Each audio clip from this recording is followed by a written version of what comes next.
সংস্কৃতির সংকট নিয়ে ট্র্যাবের বিশেষ আয়োজন। জাতীয় প্রেস ক্লাবের জহুর হোসেন চৌধুরী মিলনায়তনে শনিবার বিকেলে অনুষ্ঠিত হলো টেলিভিশন রিপোর্টার্স অ্যাসোসিয়েশন অব বাংলাদেশের বিশেষ অনুষ্ঠান।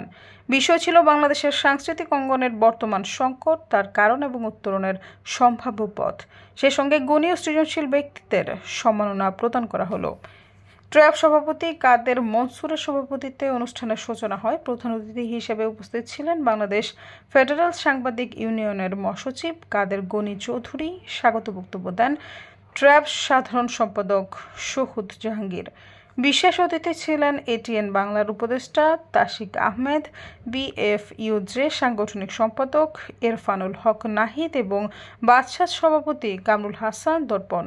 অনুষ্ঠান উপস্থাপনা করেন তানিয়া আফরিন। আলোচনা সভায় বক্তারা সংস্কৃতি ও সমাজের মনন গঠন নিয়ে কথা বলেন। এছাড়া আধুনিক প্রযুক্তি ও বিশ্বায়নের যুগে দেশীয় সংস্কৃতির বিকাশ ও সংরক্ষণ অত্যন্ত জরুরি বলেও দাবি তোলেন।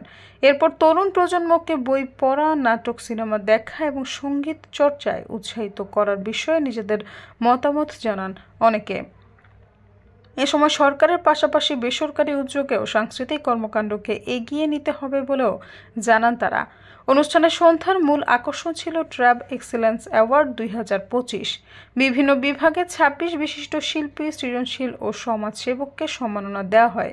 এদের মধ্যে উল্লেখযোগ্য ছোটকু আহমেদ আজীবন সম্মাননা, মোশাররফ কবির শ্রেষ্ঠ অভিনেতা, তানহা তাসনিয়া ইসলাম শ্রেষ্ঠ অভিনেত্রী, কায়সার আহমেদ শ্রেষ্ঠ পরিচালক ধারাবাহিক নাটক, আজম খান শ্রেষ্ঠ নাট্যকার, শারমিন আহমেদ মিনি বাংলাদেশের প্রথম নারী গিটারিস্ট, ডিজে ফারহা সেরা নারী ডিজে, মুক্তি মাহমুদ শ্রেষ্ঠ নির্মাতা, সুমন জনপ্রিয় গায়ক, কামরুল নাহার শিপু সঙ্গীত শিল্পী, সমাজসেবক হিসেবে মোহাম্মদ কামরুল হাসান, মাহবুব আলম জুয়েল, জালাল আহমেদ হাওলাদার, সৈয়দা ফারিয়া, সমযোগ।